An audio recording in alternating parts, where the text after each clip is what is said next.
Welcome back. Let's cross over to the sports studios now, and Ayotinde Balogun is standing by with the day's sports news.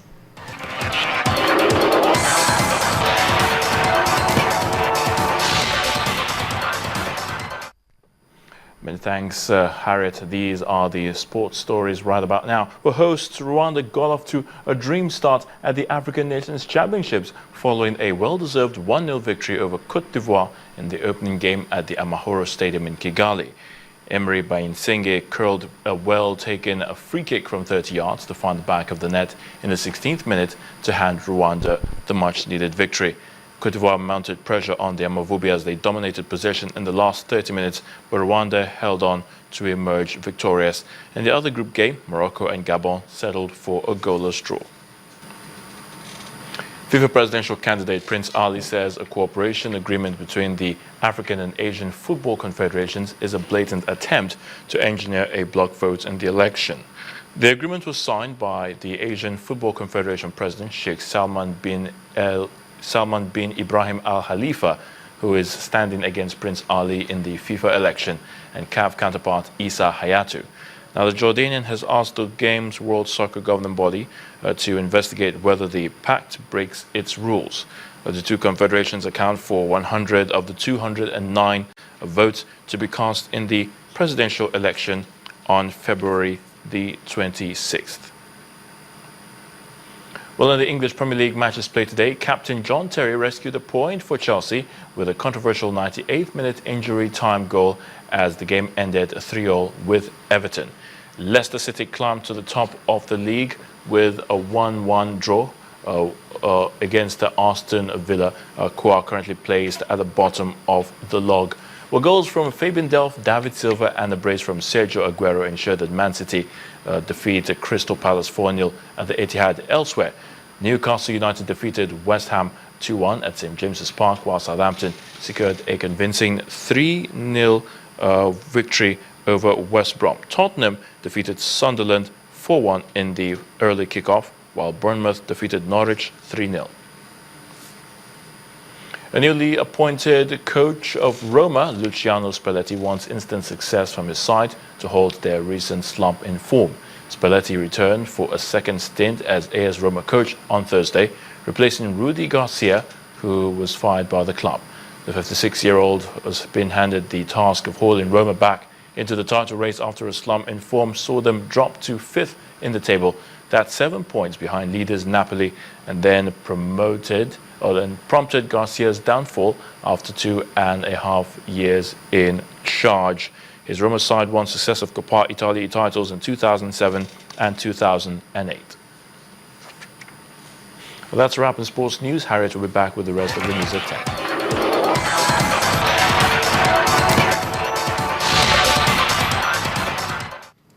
Iran has released 4 American prisoners ahead of the expected lifting of international sanctions on Iran as part of a landmark deal between major powers.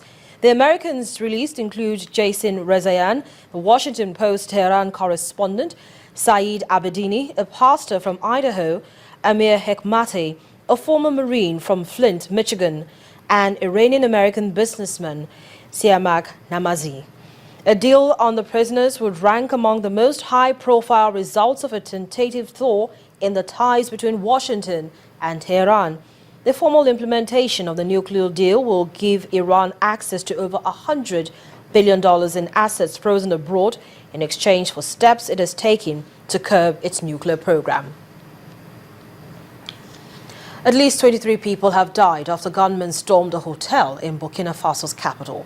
Reports say over 150 hostages were freed from the Ouagadougou's luxury Splendid hotel. Gunshots echo around the capital Ouagadougou as security forces battle suspected Islamist fighters who were holding hostages at a hotel used by foreigners. The gunmen stormed the Splendid hotel in Ouagadougou's business district, burning cars outside and firing in the air to drive back crowds before security forces arrived, prompting an intense exchange of gunfire. The assault killed at least 23 people of 18 different nationalities. The hotel is sometimes used by French troops with Operation Barkhane, a force based in Chad and set up to combat Islamic militants across Africa's vast arid Sahel region.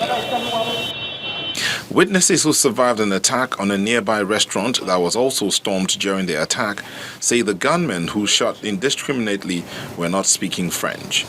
One woman, Mariette Quinu, who escaped from the Cappuccino Cafe unscathed, said she had to lie down and play dead to avoid getting killed after gunmen entered the cafe. The Al-Qaeda in the Islamic Maghreb group says it carried out the attack. Reacting to the attack, President Mark Kabore, who visited the hotel amid tight security, says the country will not back down in the face of Islamist extremism, and he thanked international forces for helping to end the hotel siege. It's not today that we shall start retreating, and that is why I'm taking this opportunity to salute our security forces and to salute all the doctors and the Red Cross and all the good people who participated in this. The landlocked West African state has endured bouts of political turmoil since October 2014, when veteran President Blaise Compaoré was overthrown during mass protests. But it has been largely spared violence by Islamist militants who have staged attacks in Mali, a country with which it shares a 600-kilometer border.